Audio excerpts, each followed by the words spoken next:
Hi friends, तर आपण ह्याच्या मागच्या लेक्चरमध्ये आपण बघितलं की आपण जे 1 मार्क्सचे जे क्वेश्चन होते ते आपण अर्धे क्लिअर केले. आता अर्धे आपण इथून कंटिन्यू करूया.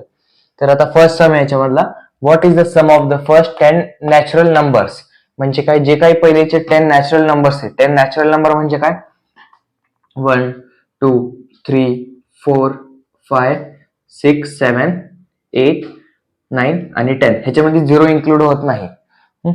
तर आता ह्याचे सम काय होणार, सम म्हणजे काय, सर्वांना प्लस करून काय आन्सर येणार. तर आता ह्याच्यामध्ये T1 काय, आपला T1 इज 1 आणि T10 म्हणजे T10 काय, लास्ट वाला 10. मग ह्याच्यामध्ये आपण कोणता फॉर्म्युला यूज करणार, एस ऑफ एन चा. एस ऑफ एन चा कोणता वाला, S of N is equal to N upon 2 in bracket T10 plus T of 1. इथं प्लस साइन आहे. एस ऑफ एन चा काय फॉर्म्युला आहे, S of n is n upon 2 in bracket t of 10 plus t of 1 is equals to n काय दिले आपल्याला 10. n म्हणजे काय, n किती नंबर्स आहेत ते किती आहे 10 upon 2 आणि t of 10 काय 10 plus t of 1 is 1.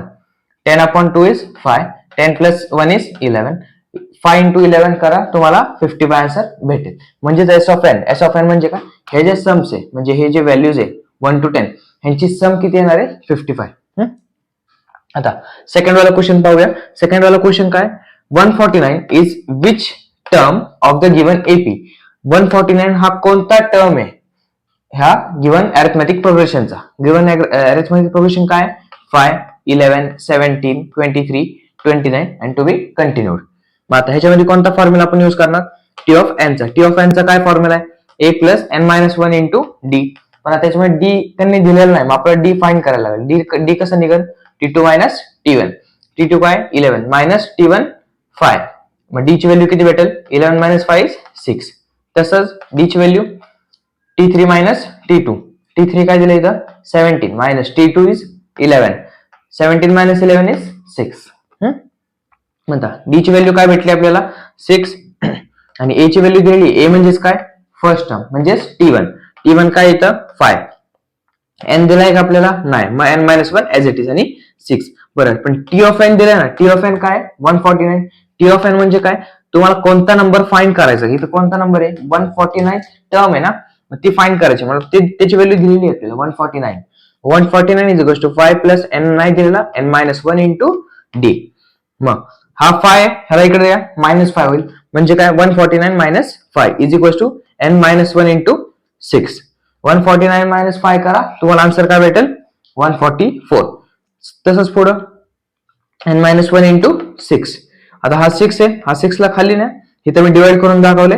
6 1 जा, 6 2 जा 12, उरले 2, 2 इथं कॅरी, 6 4 जा 24. म्हणजेच 24 is equal to n minus 1. आता हा मायनस 1 आहे, हा मायनस 1 एक LHS ला शिफ्ट करा. LHS ला काय होणार मग 24 प्लस 1 म्हणजेच किती येणार 25 इक्वल्स टू n. म्हणजे यांची व्हॅल्यू किती भेटली तुम्हाला 25. म्हणजेच 149 हा कितवा टर्म आहे, 25th टर्म आहे हा. आता पुढं थर्ड क्वेश्चन काय, find D of the given AP. म्हणजे काय, डी फाइंड करायचा. डी म्हणजेच काय, कॉमन डिफरन्स. आता कॉमन डिफरन्स कसं फाइंड करतो आपण, T2 minus T1, T3 minus T2, T4 minus T3. आता याच्यामध्ये आपण दोनच काढूया, दोन मधून आपल्याला समजणार की डी काय आहे. आता पहिले डी कसा काढणार आपण स्टार्टिंगला, T2 मायनस T1. T2 काय 8 मायनस 5. 8 मायनस 5 3. म्हणजे डी ची व्हॅल्यू किती भेटली आपल्याला 3. बरं पुढं आता T3 मायनस T2 करू. डी काय T3 मायनस T2. डी काय T3 मायनस T2. आता D3 ची काय व्हॅल्यू आहे 11, D2 ची 8. 11 मायनस 8 इज 3. आता म्हणजे याच्यामुळे डी काय भेटला आपल्याला 3 भेटलाय. बरं पुढं नेक्स्ट क्वेश्चन काय, question number 4. Find the second and third term of the AP whose first term is 6 and common difference is -3. म्हणजे काय दिलाय यांनी, ए दिलाय, ए काय T1 तो काय 6 दिलाय आणि कॉमन डिफरन्स म्हणजे काय डी दिलाय, तो किती दिलाय -3. मग आता इथं त्यांनी काय सांगितलं, सेकंड अँड थर्ड टर्म काढा ना. सेकंड अँड थर्ड टर्म कसं निघतो, T2 is equal to T1 plus D करा, तुम्हाला सेकंड टर्म भेटेल. सेकंड टर्म भेटल्यानंतर इथं सेकंड टर्मचा फॉर्म्युला काय वापरायचा मग आता, टी वन काय दिलं त्यांनी इथं 6 plus plus as it is D ची व्हॅल्यू काय -3 plus into minus is -6 - 3 is 3 म्हणजे तुम्हाला T2 ची व्हॅल्यू काय भेटली 3. बरं आता T3 काय T2 प्लस डी T2 काय इथं T2 काय भेटला आपल्याला 3 plus as it is D काय -3 नंतर ना 3 as it is plus into minus is minus आणि 3 खाली ॲज इट इज म्हणजे T3 ची व्हॅल्यू किती भेटली 0 3 - 3 इज 0.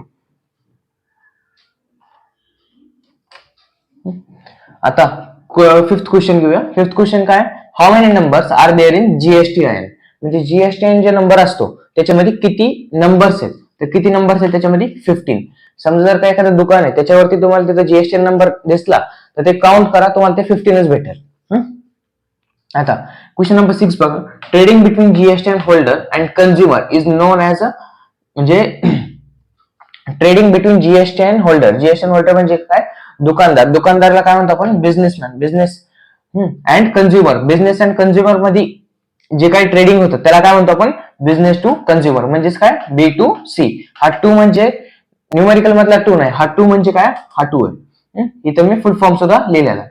आता क्वेश्चन नंबर 7 काय rate on GST on brokerage is. आता ब्रोकेज म्हणजे काय फॉर एक्झाम्पल एखादा मध्यस्थी असतो आता एक फ्लॅट घ्यायचा आपल्याला आपण काय करतो एजंटला विचारतो की बाबा कुठला फ्लॅट आहे किंवा काय आहे. तर त्याची जीएसटी किती असते 18%. हे लक्षात ठेवा हे खूप वेळा आलेलं आहे एक्झामला. नेक्स्ट क्वेश्चन 8 वाला rate of GST on essential commodities is. Essential commodity म्हणजेच काय जे आपल्या डे टू डे लाईफ मध्ये जे आपण वापरतो त्याच्यावरती किती जीएसटी आहे 0%. त्याच्यावरती जीएसटी वापरले जात नाही. क्वेश्चन नंबर 9 बघा Pawan medicals supplies medicines. Pawan medical म्हणून एक दुकान आहे तो काय करतो मेडिसिन्स सप्लाय करतो. On some medicines the rate of GST काही मेडिसिन्स वरती जे जीएसटी वापरतात त्याची रेट किती दिली आहे त्यांनी 12%. फाईन काय करायला लावले then what is the rate of SGST and CGST. त्यांनी फाईन काय करायला लावले SGST अँड CGST. तर आता आपल्याला काय माहिती CGST आणि SGST काय असतात दोन्ही इक्वल असतात म्हणजेच बरं पण त्यांचा फॉर्म्युला काय SGST घ्या किंवा CGST घ्या त्याचा फॉर्म्युला काय रेट अपॉन 2. म्हणजे रेट किती दिलाय तुम्हाला 12% अपॉन 2 ॲज इट इज 2 1 जा 2 6 जा म्हणजे तुम्हाला काय भेटलं CGST आणि SGST ची व्हॅल्यू 6% म्हणजे CGST ची व्हॅल्यू किती आहे 6% आणि SGST ची व्हॅल्यू SGST ची 6%. बरं ह्या फॉर्म्युल्यातून आपल्याला काय शिकायला भेटलं या सममधून एक फॉर्म्युला आहे काय SGST is equal to rate upon 2 आणि CGST is equal to rate upon 2. बरं पण आता ह्यामध्ये आपल्याला काय कॉमन दिसते CGST ची व्हॅल्यू आणि SGST ची व्हॅल्यू सेम असते म्हणजे CGST is equal to SGST. जर का तुम्हाला दिले असेल SGST इज इक्वल टू 4% मग तेच क्वेश्चन आला असेल 1 मार्क्सचा की फाइंड CGST.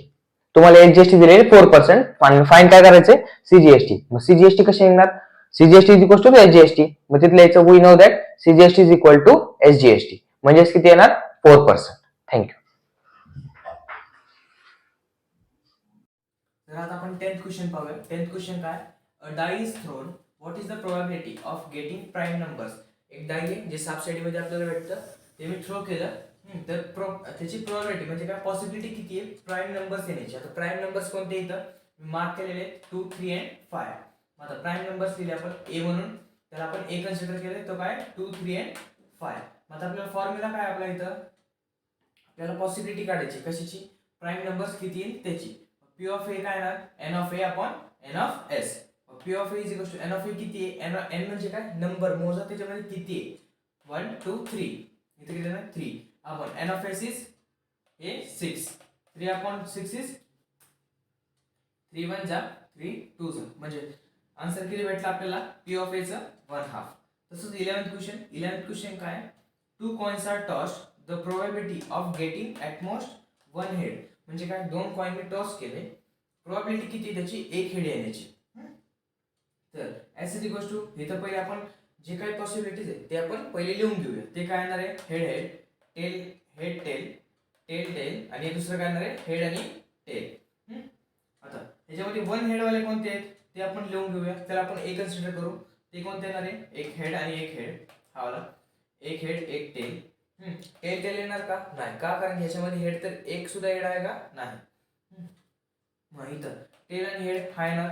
मग पी ऑफ ए किती आहे मोजा 1 2 आणि 3 आणि एन ऑफ एस इज 1 2 3 4 म्हणजेच आपलं पी ऑफ ए म्हणजे काय एक हेड येण्याची किती पॉसिबिलिटी असणार आहे इथं पी ऑफ ए ची 3/4 इथं एन ऑफ ए ची व्हॅल्यू दिलेली आहे तुम्हाला 2 पी ऑफ ए दिलेला आहे 1/5 टू फाइंड काय एन ऑफ एस म्हणजे काय एन ऑफ एस फाइंड करायचं. आता एन ऑफ एस कसं भेटणार आपल्याला आपला फॉर्म्युला काय P of A is equals to N of A upon N of S. मग पी ऑफ ए ची व्हॅल्यू काय 1/5 is equals to N of A ची व्हॅल्यू 2 एन ऑफ एस दिलाय का नाही दिलेला मग N of S as it is काय करा क्रॉस मल्टिप्लाय करा म्हणजे काय एन ऑफ एस इंटू 1 आणि 5 इंटू 2 करा. इथे into 1 is an of such येतो. नंतर ना 2 इंटू 5 काय येणार आहे 10 म्हणजे आपल्याला एन ऑफ एस ची व्हॅल्यू काय भेटली 10. इथं क्वेश्चन नंबर 13 काय आता N of A is equals to 6 P of A is equals to 3/4 to find काय एन ऑफ एस फाइंड करायचं आपल्याला. एन ऑफ एस कसा भेटणार सेम ॲज इट इज याच्यासारखंच formula P of A is equals to N of A upon N of S. P of A किती इथं 3/4 is equals to N of A is 6 upon N of S. नंतर हा 4 काय करायचं multiply करा आणि हा 3 इथं खाली डिवाइड आहे ह्याला वरती नाही म्हणजे काय N of S is equals to हा 4 इथे मल्टिप्लाय केल्यावरती 6 इंटू 4 अपॉन हा 3 खाली. सर तसंच इथं N of S is equals to 6 4 जा 24 अपॉन 3 एज इट इज इथं डिवाइड करा 3 1 जा 3 8 जा 24 म्हणजे इथं एन ऑफ एस ची व्हॅल्यू किती भेटली 8. आता 14 क्वेश्चन पाहूया. A coin is toss find the probability of getting tail. A coin toss केलाय कॉइन्स नाही टॉस केलेले म्हणजे काय सिंगल कॉइन टॉस केल्यानंतर आपल्याला प्रोबॅबिलिटी काय भेटते एक तर एक हेड भेटेल किंवा मग एक टेल भेटणार. मग एस किती इथं एक हेड किंवा एक टेल म्हणजे एन ऑफ एस किती भेटला आपल्याला 2 म्हणजेच 2. नंतर ना गेटिंग टेल आता टेल किती भेटू शकतात ह्याच्यामध्ये टेल किती दिसतं आपल्याला त्याला आपण ए म्हणूया त्याला टेल किती दिसते इथं एकच म्हणजेच टी. एन ऑफ ए किती येणार 1 म्हणजे आपल्या नंतरचा फॉर्म्युला काय आहे P of A is equals to N of A upon N of S. N of A काय इथं 1 आणि एन ऑफ एस काय इथं 2 म्हणजे आपल्याला प्रोबॅबिलिटी किती भेटली पॉसिबिलिटीज टेल येण्याची गेटिंग टेल 1/2. हा वाला जमा तुम्हाला हा वाला सेल्फ देतोय मी एक. थँक्यू.